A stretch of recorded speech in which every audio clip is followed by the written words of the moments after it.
자, 뉴스픽으로 저희는 문을 열겠습니다. 더공감 여성정치연구소의 송문희 박사님 안녕하세요. 네, 안녕하세요. 네, 전혜연 사평론가 안녕하십니까? 네, 안녕하세요. 자, 오늘 첫 소식은 지금 세계 최대 규모의 자유무역 협정에 우리나라가 참여하게 됐다는 소식으로 좀 시작을 해볼까 합니다. 줄여서 RCEPT라고 표현을 하던데요. 어떤 국가들이 함께하고 있고 또 어떤 의미가 있는 것인지 송 박사님께서 먼저 좀 정리를 해 주시겠어요? 네, RCEP. 이거를 한국말로 하면은 영내 포괄적 경제 동반자 협정입니다. 근데 말이 길죠. 그래서 네. 보통 RCEP으로 씁니다. 이게 그 세계의 아세안이라고 얘기하죠, 우리가. 아세안 10개국에다가 중국, 일본, 뉴질랜드, 호주 뭐 이런 식으로 해서 15개 국가가 참여하고 있습니다. 여기에 이제 한국이 같이 협정문 서명식에 참석을 해서 발표를 했는데 이 협상이 사실은 2012년부터 시작이 되었다가 8년 만에 이제 결실을 보게 된 것이죠.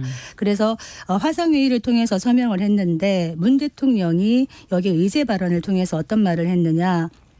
지금 보호무역주의가 확산되고 있는데 이 다자체제가 위기가 왔다. 그런데 젊고 역동적인 아세안이 중심이 돼서 자유무역 가치를 수호를 하겠다. 이렇게 얘기를 했고 이게 어떤 의미가 있느냐. 한국 같은 경우에는 세계 최대의 전자상거래 시장이 열린다. 그리고 중소기업 스타트업에게도 새로운 기회가 될 수 있다. 이런 이야기를 하고 있는데 이게 이제 RCEP이 왜 중요하냐. 그러니까 한번 연원을 살펴보시면은 이제 중국 떠오르고 있는 중국에 대항하려고 미국이 TPP를 만들었었습니다. TPP. 네. 이게 만들었다가 미국이 빠져나갔어요. 트럼프 대통령 때. 그런데 여기에 TPP가 이제 만들어지니까 중국 주도, 중국과 일본이 참여하면서 이제 RCEP이 만들어졌다가 트럼프가 이제 트럼프의 미국이 나가고 나니까 세계 경제가 침체하는 것 아니야? 그러면서 RCEP의 협상이 급 진전된 결과가 있는 겁니다. 네. 그래서 이렇게 되면은 어떤 거 있느냐. 메가 FTA가 출범한 것이다. 이게 어떤 의미냐. 명목 GDP 기준으로 봤을 때 우리가 나프타나 유럽연합 얘기하는데요. 이거를 능가하는 세계 최대 규모의 경제 블록이 생기는 겁니다. 그렇게 되면 이 RCEP 안에 있는 국가들은 그 안에서 관세가 철폐되면은 굉장히 자유롭게 왔다 갔다 할 수가 있는 것이죠. 그렇기 때문에 실질적인 다자 무역 체계를 만들 수 있다. 이런 면에서 기대가 큽니다. 네. 근데 말씀을 들으면서 조금 우려스러운 건 미중 갈등에 이러다가 휘말리게 되는 거는 아닐까 하는 그런 우려도 되고요. 아직 우리가 일본하고의 무역 갈등이 완전히 풀리지 않은 상태인데 이 협정이 어떤 영향을 미칠까 이런 것도 궁금하네요. 두 분 어떻게 보시는지요? 일단 미중 갈등에 휘말리는 거 아니냐 이런 우려에 대해서 청와대에서 입장을 밝힌 걸 조금 보충 설명을 드리면 중국이 참여국 중 하나다. 그래서 중국 주도의 협정이 아니다라고 일단 청와대는 설명을 하고 있는데요. 이거는 뭐 지금 여론이 좀 엇갈리고 있습니다. 어쨌든 전략적으로 잘 대응을 해야 된다라고 나오고 있는데 갈등에 휘말릴 것이라는 좀 우려도 있고 뭐 그렇게까지 아직 볼 상황은 아니고 특히 이제 바이든 정부가 미국에서 출범했기 때문에 그런 여러 가지 좀 같이 봐야 된다라는 분석도 나오고 있습니다. 저는 굉장히 주목했던 부분이 다자주의 복원이라는 겁니다. 그러니까 이 다자주의가요. 쉽게 말하면은 우리가 지금 미중 갈등이 심화될 때마다 우리나라에서 중요 뉴스로 다루는 이유가 우리나라가 수출 의존도가 굉장히 높습니다. 그렇죠. 미국과 중국 사이에서 좀 일각에서는 이거를 좀 한탄하는 용어로 샌드위치에 끼어 있다라고 하잖아요. 뭐 군사적으로나 정치 경제적으로도 영향을 많이 받는데 이 다자주의 여러 가지 복원하다 보면 좀 쉽게 요약하자 보면 기회가 많이 열렸다. 여러 가지 다양한 국가하고 수출 시장이 다른 곳으로도 많이 확대될 수 있다 이런 의미인가요? 그리고 여러 가지 관세 문제라든가 이런 것에 조금 더 자유롭기 때문에 교역의 기회가 열린다라는 것에 중심을 두고 있고 정부에서 특히 이제 강조하는 부분이 물론 수출 대기업도 있겠습니다만 우리나라 중소기업이라든가 스타트업이라고 해서 이제 벤처기업 같은 경우는 규제 규역 이런 걸 잘 모르잖아요. 그런 데서 세계 시장에 뚫리는 조금의 발판이 마련됐다. 그리고 최근에 K방역이라고 해서 의료 수출 용품 업체에 대한 관심이 굉장히 높다고 합니다. 그래서 그런 부분의 가능성이 좀 열리는 것에 대해서 저는 좀 주목을 하고 있습니다. 지금 대외경제정치연구원에서 발표한 바에 따르면 RCEP이 만약에 발효가 되면 우리나라 경제에 0.41에서 0.51% 2%의 성장 효과가 있을 것이고 네. 또 소비자 후생이 42억에서 54억 달러 증가할 것으로 내다봤습니다. 그러나 이제 코로나19라는 상황이 워낙 특수하기 때문에 앞으로 봐야겠지만 그렇죠. 어쨌든 제가 말씀드린 것처럼 수출 의존도가 높고 일부 국가에 대한 비중이 상대적으로 높은 우리나라로서는 새로운 계기가 될 것이다라고 좀 전망을 해봅니다. 네, 수출의 다변화하는 그런 목적이 있다. 어떻게 보십니까? 그 RCEP에 대해서 인도가 처음에 들어가 있었다가 빠지게 된 원인을 한번 살펴보면요. 네. 우리가 어떤 입장을 취해야 되는가 알 수가 있는 부분이 2018년에 중국과 인도 간의 갈등이 커지면서 물론 정치적인 갈등도 있었습니다만 경제적으로 만약에 이 RCEP을 계속하게 되면 중국과 인도 간에 인도 같은 경우에는 공산품이나 농산품의 경쟁력이 낮은데 값싼 중국산 공산품이나 이제 대거로 들어오면은 안 그래도 인도가 대중 적자가 많은데 힘들 것 같다 해서 이제 타이틀을 한 거였거든요. 그래서 아마 인도를 다시 불러들이기 위해서 지금 협상을 하고 있습니다만 이 RCEP에 있어가지고 한국 같은 경우에도 이번에 일본하고 처음으로 FTA를 같이 들어간 거죠. 이 RCEP을 통해서. 그렇지만 그 자동차나 기계 같은 것들은 제외를 한 것이거든요. 왜냐하면 우리가 일본과의 그 산업 민감도가 있기 때문에 이런 부분 그리고 수산물 개방 이런 부분도 최소화하고 있다. 그래서 디테일한 부분에서는 한국의 어떤 경쟁력을 감안해서 해야 되는 부분이 있는데 중요한 거는 이 RCEP 가입하고 나서 또 바로 뒤따라오는 것이 아까 제가 말씀드렸던 TPP 이거 미국이 지금 빠져 있지만은 바이든이 들어오면서 다시 이게 활성화될 수가 있는 것이고 미국이 들어갈 수도 있는 것이고요. 네. 또 하나는 뭐냐 하면 미국이 빠지고 나서 이제 CPTPP라 그래가지고 거의 일본이 주도해가지고 이제 포괄적 점진적인 환태평양 경제 동반자 협정 네. 여기에 지금 많은 나라들이 또 들어가 있어요. 그래서 이게 무엇을 의미하냐면 일본의 행보를 보시면 일본은 양쪽에 지금 다 들어가 네, 있네요. 중국 주도의 RCEP에도 들어가 있고 또 본인이 주도하거나 미국이 주도한 이 TPP도 들어가 있으면서 어떻게 보면 대중 대미 의존도를 줄이는 거예요. 네. 그러면서 지역 국가들까지 이렇게 해서 연대를 해가지고 어떻게 보면은 이제 힘을 키우는 것인데 한국 역시 이런 전략으로 나아가면서 균형 전략을 펴야 된다. 그리고 바이든 행정부 들어와서 아마 뭔가 우리 한국이 나아지지 않겠나 이런 얘기를 하지만은 중국 때리기는 계속될 것이다 이런 얘기 했잖아요. 중국에 대해서 보호무역주의는 아니지만은 다자간 협력을 하면서 자유무역을 강조한다고 하지만은 방점이 어디에 있느냐 자유무역보다는 공정한 자유무역이 있습니다. 그러면서 중국 때리기를 할 것이기 때문에 한국이 어떤 입장을 취하느냐 굉장히 중요한데 어떤 이 메가 FTA가 서로 경쟁하는 이런 전략에서는 한국이 일본이 하는 것들을 좀 보면서 한국 자체도 뭔가 어느 한편에 쏠리는 게 아니라 균형을 잡고 있다 이런 이미지를 주는 것은 중요하다 이렇게 네. 생각됩니다. 균형을 잘 잡아가야 된다. 지금 그런 얘기시고요. 또 다른 의견 더 있으신가요?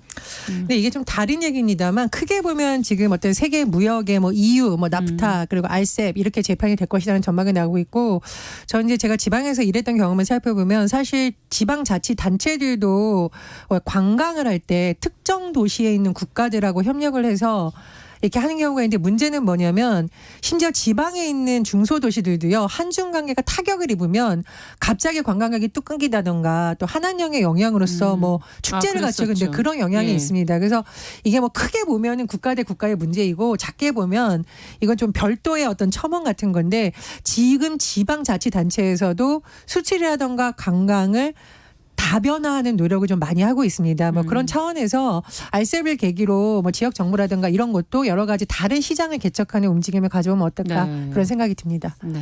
지금 이게 미국 같은 경우에는 아까 말했던 TPP라든가 아니면 또 새로운 형태의 경제 번영 네트워크 이런 것도 만들려고 하고 유럽연합하고 일본하고 지금 또 다른 또 형태의 어떤 블록을 만들려고 하고 있는데 어떻게 보면은 세계 질서가 새롭게 또 재편되고 있는 이런 시점이기 그렇죠. 때문에 한국이 여기서 뒤처지면 안 된다. 같이 해야 된다. 처음부터 시작을 같이 해야 되는데 많은 노력이 필요하지 않겠나 이런 생각이 듭니다. 네, 선제적인 노력도 필요하다 이런 말씀이시네요. 자, 다음 뉴스로 좀 가보겠습니다. 서울 YWCA가 이 트래픽이 높은 6개 커뮤니티 게시물 댓글 1,500여 건을 모니터링을 했습니다. 그 결과 47%에 가까운 게시물에서 성차별 표현이 담겨 있었다는 결과가 나왔는데요. 이 조사 내용을 좀 저희가 들여다보면서 어떤 문제점들이 있는지 좀 같이 살펴보죠. 이 트래픽이라는 건 보통 이제 접속자 수를 말합니다. 네. 그 서울 YWCA에서 이 접촉자 수가 많은 상위 6개의 커뮤니티를 모니터링을 해봤습니다. 네. 그리고 이제 이 어떤 커뮤니티냐면은 뭐 게시물하든가 댓글 열람에 제한이 없는 곳을 중심으로 봤어요. 댓글 열람하고 게시물에 제한이 없다라는 것은 누구나 볼 수 있다. 그러니까 쉽게 말해서 뭐 성인인증 거쳐서 성인이 아닌 사람 볼 수 없다. 이런 사이트가 아니라 누구나 자유롭게 들어가서 글을 쓰고 네. 글을 보고 이미지도 보고 이런 사이트라는 겁니다. 1,500건 정도를 모니터링했는데 700건 이상에서 성차별 사례가 나타났다고 해요. 근데 좀 심각한 것이 가장 많은 사례가 뭐였느냐? 이미지. 사진이 주로 많이 활용이 됐고 뭐 또는 왜 우리가 이제 짧은 동영상 형식으로 2, 3초 내에 하는 그런 이미지들이 있는데 네. 이게 너무 이제 여성들의 특정 신체 부위만을 해서 너무 성적인 것에 강조하는 이미지가 많다라는 지적이 나왔었고요. 두 번째로는 여성들을 지칭할 때 우리가 무슨 뭐 물건에 비유한다던가 너무 이제 특정 신체만을 따서 비하해서 쓰는 용어들이 너무나 많다라는 네. 좀 지적이 나왔어요. 그런데 이것의 문제점은 뭐냐면 사실 우리가 꼭 여성이 아니더라도 어떤 인종이라던가 어떤 국가의 사람들을 말할 때 왜 비하할 때 물건에 비유하거나 약간 거친 용어를 쓰는 경우가 있죠. 근데 지금 온라인에서 나타나는 여성들을 이용한 용어는 수위가 굉장히 높거나 미성년자가 보기엔 부적절할 수준의 용어가 굉장히 지금 많다라고 했는데 제가 그냥 방송 중에는 뭐 따로 뭐 언급하지는 않겠습니다. 그리고 세 번째로는 어떤 우리가 성범죄 사건을 바라볼 때 좀 심각한 인식의 글이 많다라는 건데 네. 최근 들어서 왜 직장 내 이런 성범죄 문제라든가 뭐 성폭력 문제가 많이 좀 조명을 받고 있는 건데 그건 우리가 이제 구조적 문제라든가 그런 예. 것을 개선하기 위해서 조명을 하는 거거든요. 그런데 이런 커뮤니티에는 그러니까 여성들은 이런 직군을 쓰면 안 된다. 마치 문제가 여성들이 일을 하기 때문에 혹은 여성을 고용하기 때문에 이런 용어가 굉장히 많다라는 겁니다. 그래서 서울 YWCA에서 좀 지적한 내용은 그렇습니다. 지금 온라인의 글이라는 것이 본인이 삭제하거나 뭐 운영자가 적극적으로 삭제하기 전까지는 대부분 남아 있어요. 네. 그러니까 지속성이라고 하는데 지속성이라는 것 그리고 예전에는 우리가 편지를 보내려면 손으로 써야 되지만 온라인 글은 그냥 복사해서 몇천 명에게도 보낼 수 있죠. 그렇죠. 확산성. 예, 확산성. 이런 데 있어서의 좀 문제가 심각하기 때문에 개선될 필요가 있다. 이렇게 지적하고 있습니다. 네. 자, 어떤 점을 좀 두 분은 유념해서 보셨는지 또 이것을 결국은 예방도 좀 해야 될 것 같고 정화할 수 있는 방법은 과연 없는지 어떻게 보시는지요? 이런 댓글들을 보면은 참 위험한 수준이다 이런 생각이 드는 것이 이 댓글이라는 것이나 이런 게시물은 많은 사람들이 무제한 이렇게 지속적으로 네. 확산되기 때문에 앞으로도 디지털 시대에는 이런 것들이 계속 유포가 될 텐데 이런 것들을 이제 보고 자라는 청소년들 그리고 이들이 이제 청년이 되는 것이고요. 근데 왜 이런 댓글과 이런 게시판이 나오는가를 먼저 살펴봐야 될 것 같아요. 그래서 우리가 성차별 표현 이런 얘기를 하는데 우리가 이제 뭐 여성에 대한 성차별이나 비하만 문제가 되는 것이 아니라 또 어떤 데 보면은 남성에 대한 어떤 성차별적인 요건도 많다. 그러니까 우리가 흔히 이런 얘기 하잖아요. 뭐 쉽게 그냥 툭 지나가는 말로 아이고 남자가 힘이 있어야지. 남자가 힘을 써야지. 이런 말 하는 것도 성차별적인 표현이 될 수 있습니다. 네. 이렇듯이 여성에 대해서도 여성의 어떤 신체 부위를 특정하게 이렇게 강조하거나 그런 거를 성적 대상화하는 게 너무나 이렇게 남발되고 있다. 그래서 사실은 교육의 문제인 것이죠. 그래서 저는 조사를 한번 해봤으면 좋겠어요. 어떤 조사냐. 온라인상에서 이런 성차별적인 어떤 표현을 하는 그 표현하는 사람과 그 밑에 댓글을 다는 사람들이 어떠한 연유에서 이런 글들을 쓰기 시작했는가부터 해서 그 간의 어떤 교육 수준이라든가 심리적인 마음 이런 것들을 하고 그 글을 접하는 또 일반 독자들이 그런 어떤 비하나 그런 것들을 보고 나서 어떤 또 영향을 미치는지 이런 거에 대한 좀 세세한 좀 조사가 필요하지 않겠나 싶고요. 제가 사례를 하나 들어볼게요. 저희 이제 우리 아이가 아주 어렸을 때 유치원 때인데 태권도 학원을 보냈는데 태권도 학원에 제가 갔어요. 갔더니 어떤 남학생 똑같은 이제 유치원생 남자아이들이 이렇게 서 있으면서 안에서 운동하는 이제 여자아이들을 보면서 이렇게 품평회를 하는 거예요. 그러더니 어떤 말을 하냐면 저 여자애는 비싸게 생겼다. 몸매가 좋은데 이런 얘기를 하는 거예요. 유치원생인데. 그래서 제가 굉장히 충격을 받았던 경험이 있는데 그 아이들이 무슨 생각으로 그런 말을 했겠습니까? 그 얘기를 들은 거죠. 집안에서 들었던지 뭐 인터넷으로 들었던지 이 아이들이 자라나는 환경에서 노출이 된다. 그런 글들에. 그래서 부모들이 이런 부분은 교육을 시켜야 되는 부분이 아닌가. 우리가 성희롱 교육도 한다 그러면 피해자 얘기를 하지 않아요. 피해자가 되지 않는 법만 얘기해요. 뭐 이를테면 야한 옷을 입지 않는다. 단둘이 가지 않는다. 이런 얘기를 하는데 그것이 아니라 먼저 되어야 될 거는 가해자가 되지 않는 법. 어떻게 하면은 남에게 불필요한 그 무례한 행동을 하지 않는가. 이런 교육을 해야 되는데 실제로는 교육이 잘못되어 있다. 방향이 이런 생각이 들었습니다. 그 이제 제가 이건 실제로 들은 사례인데 어떤 가정에서 텔레비전을 보고 있었어요. 그런데 할머니가 텔레비전을 보면서 특정 연예인에 대해서 여성 연예인에 대해서 저렇게 못생긴 멋쩍은 이제 막 외모 비하를 했더니 손자가 이렇게 듣고 있다가 할머니 외모 평가로 사람을 평가하는 건 나쁜 거라고 학교에서 배웠어요. 저 사람은 탤런트니까 탤런트처럼 연기를 잘하면 되지요라고 해서 할머니가 깜짝 놀랐다. 이건 제 실제 사례로 제가 들었습니다. 그러니까 그만큼 교육이 중요한 거고 어른들이 어떤 모습을 보여주느냐가 굉장히 중요한 건데요. 그렇죠. 제가 양성평등교육진흥원에서 디자인 공모를 했을 때 나왔던 짧은 것으로 한번 퀴즈를 내보겠습니다. 자, 아이가 물었습니다. 엄마, 남자는 태어나서 3번 우는 거야? 라고 물었대요. 많이 들었으니까 엄마가 뭐라고 대답했을까요? 울고 싶을 때 울어도 된다. 그렇죠. 아니야. 사람은 모두 울고 싶을 때 우는 거야. 제가 네. 이 말씀을 드리는 거는 여성들만 그게 아니라 사실 우리나라 남성들도 굉장히 남성에 대한 고정관념 때문에 그렇죠. 억압되고 힘들고 이렇다는 것을 제가 많이 본 적이 있어요. 우리나라에서 한국에서 장남으로 살아가는 것에 대한 책도 베스트셀러에 오른 적이 있습니다. 그렇죠. 그러니까 예. 우리가 특정 성별에 대한 것을 너무 강요하고 억압하고 하는 것이 좋은 면보다는 나쁜 면으로 작용할 가능성이 점점 많아지고 있는 거죠. 그래서 좀 한번 생각해 봤으면 좋겠고요. 그리고 이제 제가 혐오 표현이 별걸 다 그래라고 하는 것이 아니라 혐오 표현이 굳어지면서 이것이 범죄의 수준으로 갔을 때도 이것이 심각하다는 그렇죠. 인식을 못할 수가 있습니다. 네. 그래서 조금 더 우리가 민감하게 인권 문제나 혐오 표현에 대응하자는 것은 너무 무덤덤해져서 누군가에게는 엄청난 고통을 주는 발언을 아무렇지도 않게 하는 수위가 되지 않도록 노력하자는 것이거든요. 그런 면에서 저는 온라인 플랫폼이나 커뮤니티가 뭐 국가의 규제만으로는 할 수 없는 지역이기 때문에 뭐 자정 노력이나 이런 것이 필요하다고 보고요. 좀 그게 가능하다고 저는 보는 것이 우리 연예인들이 댓글 때문에 너무 큰 피해를 많이 입었었잖아요. 그렇죠. 뭐 극단적인 선택까지 가고 네. 그래서 일부 플랫폼에서 연예인 관련 기사에 대해서는 댓글을 아예 못 달도록 하는 정책을 네. 펼친 적이 있습니다. 네. 근데 저는 그게 순작용이 오히려 많지 표현의 자유를 억압했다라고 보기에는 좀 어렵다고 많이 이제 대중들이 인식하는 것 같습니다. 그래서 그런 부분에 있어서 커뮤니티들도 좀 자정 노력을 하고 너무 과다한 부분에 대해서는 운영자가 이런 표현을 좀 자제하자라는 자정 노력이 좀 많이 필요하다고 봅니다. 우리가 이런 얘기 하잖아요. 뭐 날카로운 혀는 살인하는 칼과 같다. 이런 얘기 하는데 글도 마찬가지입니다.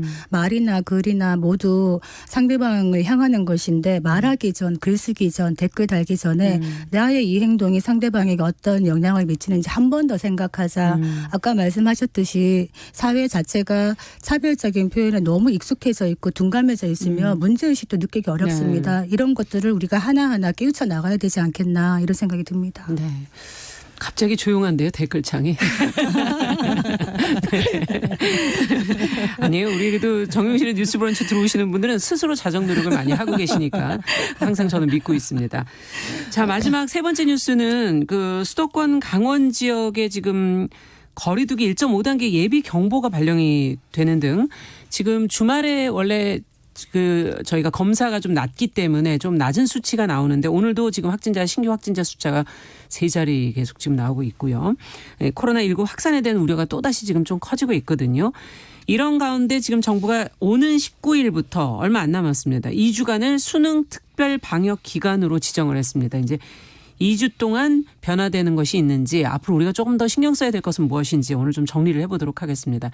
천평론가께서 좀 해주시죠. 다음 달 3일 수능이 있는데 아마 수험생과 그 가족들 달력에 동그라미 해놓고 하루하루 그럼요. 굉장히 마음 졸이면서 열심히 준비하고 있을 텐데 정부에서 지금 19일부터 시험 당일인 다음 달 3일까지 2주 정도 수능 특별 방역 기간을 운영을 합니다. 네. 그래서 교육부와 교육청은 학원과 교습소를 집중적으로 방역을 하고요.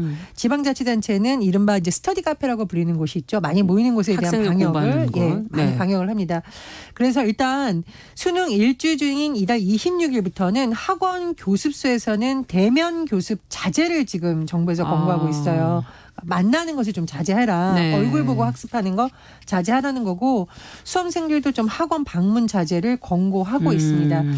만약에 이런 곳에서 학원 내 접촉으로 코로나19 감염이 발생할 경우에는 정부에서 학원 명칭, 감염 경로, 사유를 교육부 홈페이지에 한시적으로 공개하기로 했습니다. 공개하겠다. 예. 그리고 예. 수험생들이 왜 이제 스트레스 풀려고 노래 연습장, 영화관 뭐 예. 이런 거 많이 가는데 정부에서는 이런 곳에 대한 방역 관리도 대폭 강화할 방침입니다. 네. 자, 어쨌든 지금 당분간 다 같이 조심을 하자 이런 뜻이 아닌가 하는 생각도 들고요. 특히 수험생들이 오가는 곳들을 특히 지금 더 방역을 하겠다는 얘기고, 방역 책임도 일부 잘못하면 학원에게도 지워질 수도 있다는 지금 얘기로 들리기도 하고요. 두 분은 어떻게 보시는지요?